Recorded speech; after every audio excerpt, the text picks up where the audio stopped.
Assalomu alaykum, hurmatli harakat ishtirokchilari, haydovchilar. Juda ham ko'p kuzatuvchilardan, ya'ni haydovchilardan kelayotgan savolga bitta qilib javob bermoqchiman. Iltimos, shuni o'zingizning yaqinlaringizga ham yuborib qo'ying. Ya'ni menga 6 oydan keyin, ya'ni 8 oy, 9 oy oldingi jarimalarim kelyapti, tushgan ekanman. Buni to'lashim kerakmi degan mazmunda.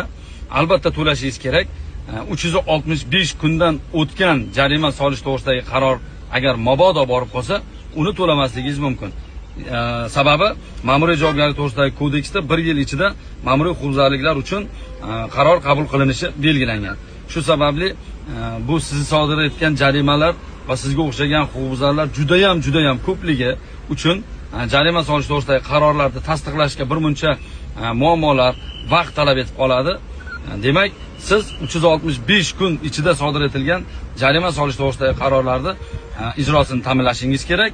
Sizga imtiyoz tariqasida hammangizga borgan qarorlarga e'tibor beradigan bo'lsangiz, 15 kunlik chegirma muddati bor.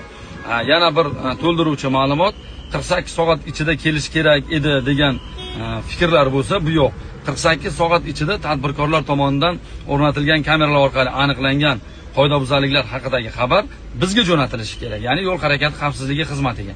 Biz uni 48 soatdan kechikib jo'natsa qabul qilmaymiz. Demak, sizga ham yubormaymiz. Hozircha yuborilgan jarima solish to'g'risidagi qarorlarni to'lashga, o'sha jarimangiz uchun qarorlarni ijrosini bajarishga majbursiz. Rahmat, salomat bo'ling.